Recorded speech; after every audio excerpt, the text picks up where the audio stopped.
Flashing diamonds, causing way too many guns, and all them bitches licensed. Test my gangster, test your life. Bought an AR for my wife. Can't no money change a thug from the mud. Mafia. Yo, what's going on, Panther Nation? It's your boy CPG, Carolina Panthers guy, and we back with another video. Just gonna talk about a few things. You know, not a whole lot to talk about with minicamp going on. People keep saying OTAs. OTAs already happened. It's minicamp right now, and then training camp follows. You know, it is what it is. Anyways, so let's just talk about some things regarding this team right now. For one, I'm tired, honestly, of talking about the whole Baker Mayfield situation. I mean, unless it happens, I really don't have any further input on it.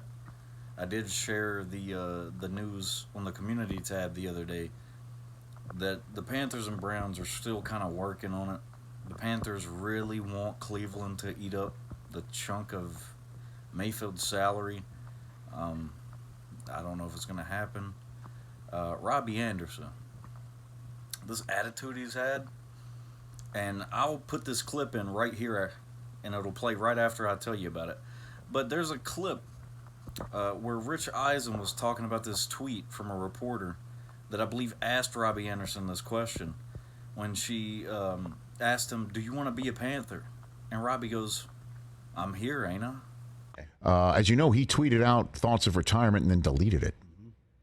So Kimberly put it up on the screen. She went back. Asked by local reporters about his now deleted tweet about retirement, Robbie Anderson said he was just thinking out loud, but it was nothing too serious. The question, do you want to be a Panther? Answer, I'm here, right?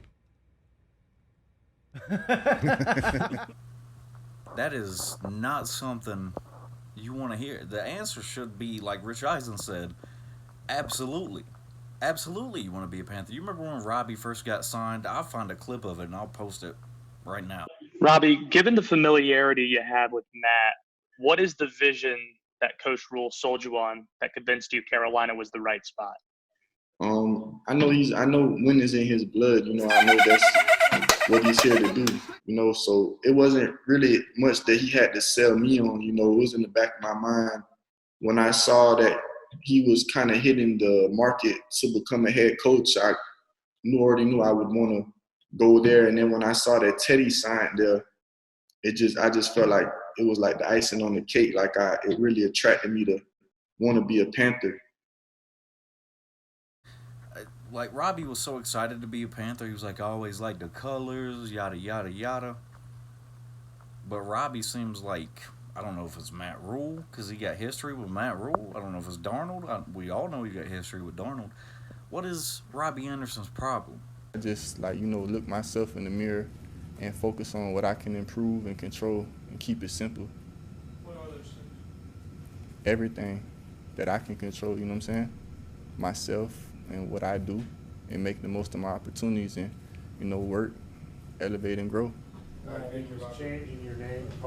Now, we all know that Robbie's production fell off significantly last season, and a big part of that is because, let's be honest, we had one of the worst pass-blocking lines in the league. People keep saying, you're being dramatic, CPG. No, you didn't. How about you go look up the stats from last season? We definitely had one of the worst pass-blocking lines in football. And let's just be real about it. The offensive line was not holding up long enough to get Robbie deep, and Robbie's a deep threat guy. Robbie's got to run down the field and get fast enough to get past the DBs.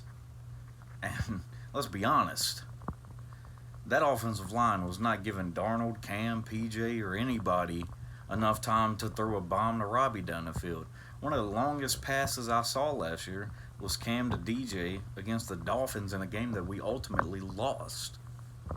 So you would think that with the upgrades we've made to the offensive line this offseason, you would think that it would help Robbie. But Robbie seems to have some weird issue this offseason.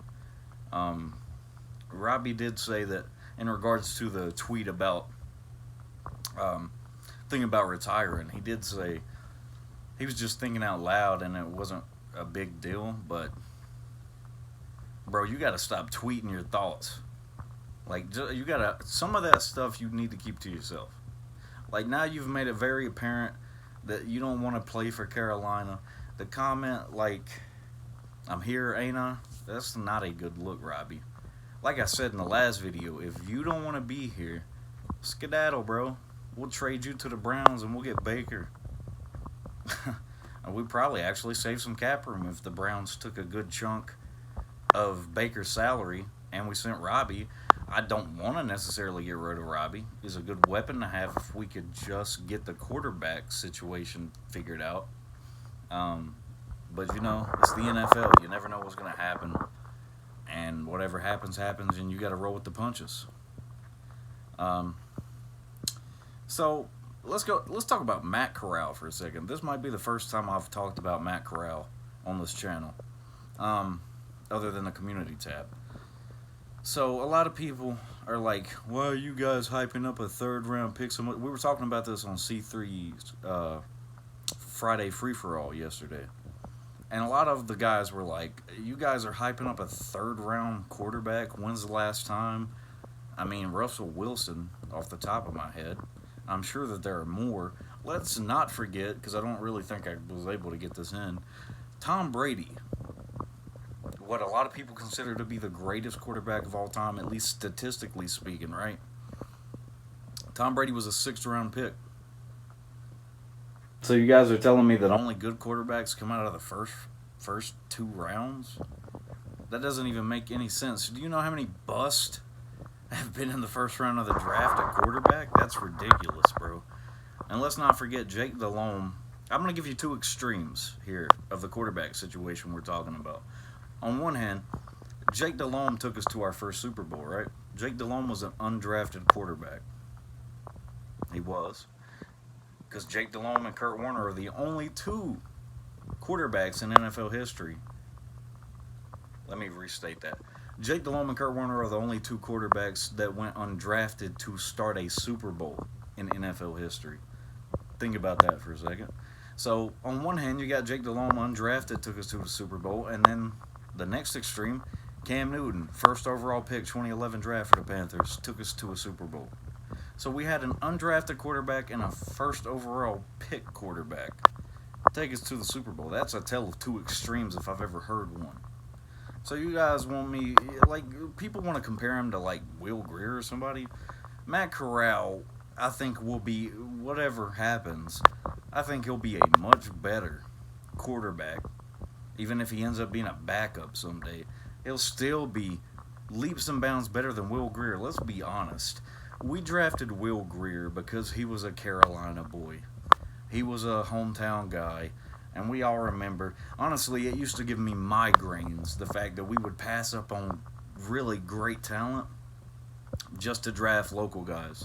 Now, to be fair, some of the local guys have turned out to be stars. Julius Peppers was a Carolina guy. He was born and raised in North Carolina, went to the University of North Carolina, and was drafted to the Carolina Panthers. That's good. Mike Tolbert played for Coastal Carolina. Josh Norman did as well. They were both pretty good NFL players in their times. So, you know, the whole thing, it used to give me migraines.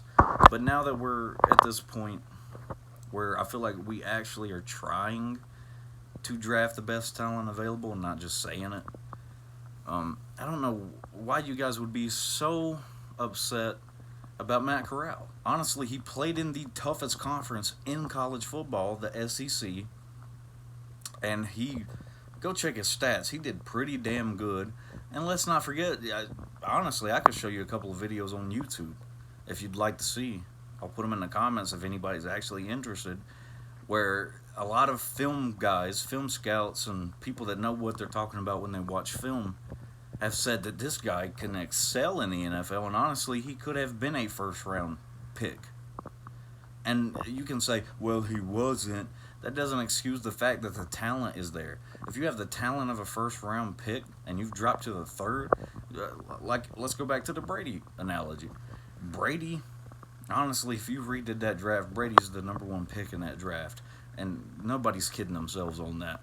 Brady fell to the 6th round.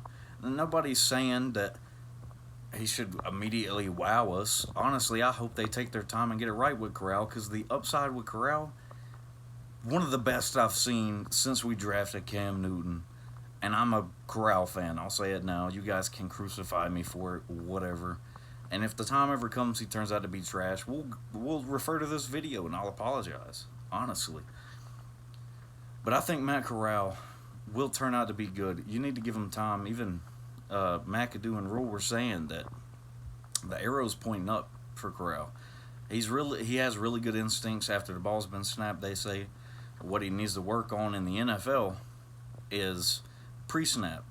He's got to be able to know what he's looking at. He's got to be able to make the audible, tell the offensive line let them know what their blocking assignment is, or change it if he sees something in the defense, so that he doesn't get sacked or the running back doesn't get just fucking hit straight up as soon as he tries to go past the line of scrimmage. But what else is there? Oh, let me add this, because I know I'm going to forget it and I'm going to regret that I forget it. I think it's a good sign. As pessimistic as a lot of our fan base is being, if you ever tune into C3 whenever I share it on the community tab, I love my fan base and I love most of those guys. But I'll say I don't like how pessimistic everybody's been. Yeah, we've been bad for a couple of years, but we've been way worse before. I mean, a lot of the games we've lost the last couple of years, excluding maybe a few, have been by a possession or less. So just think about it. All we need is a competent quarterback to lead the offense and stop turning the ball over so much, because we have a decent defense and boom, we're a competitive team. It's not rocket science, guys. I just don't understand the pessimism. Like, I get it the past couple years, but Rule actually has NFL level coaches on the coaching staff now that know what they're doing and have been there, done that. So one can only think that those guys would help steer Rule in the right direction. I think Ben McAdoo has been trying to be in Rule's ear to help steer him in the right direction. We'll see when football's actually played. I'm not going to make a judgment on any of that during June. I think that would be pretty stupid on my part or any of our parts. We need to let it play out, see how it goes.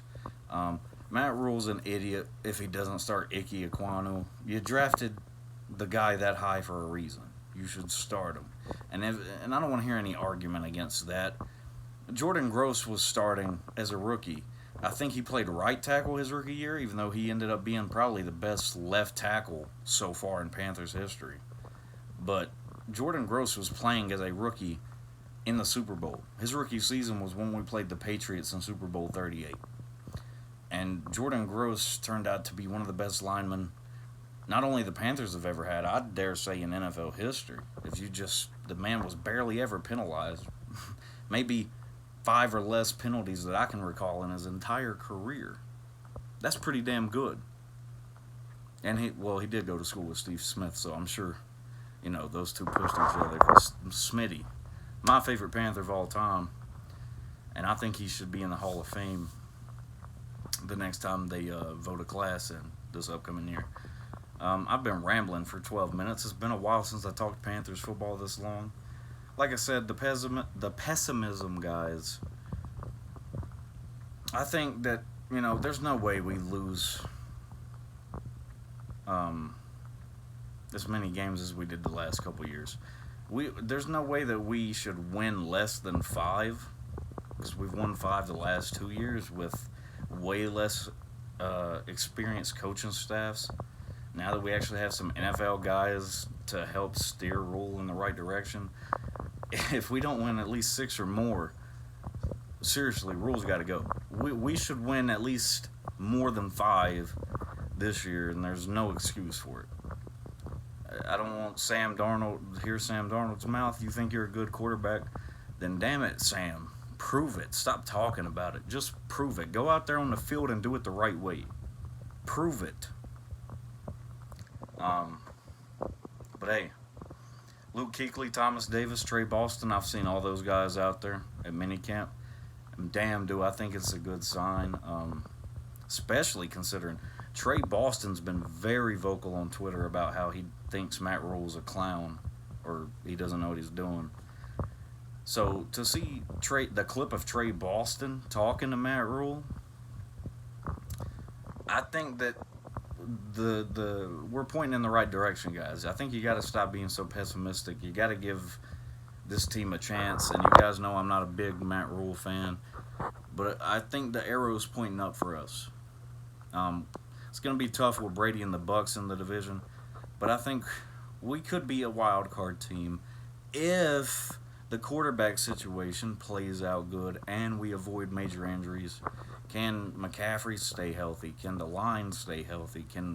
We just got to avoid catastrophic injuries. I will say I do think the linebacker position's probably the weakest on the defense.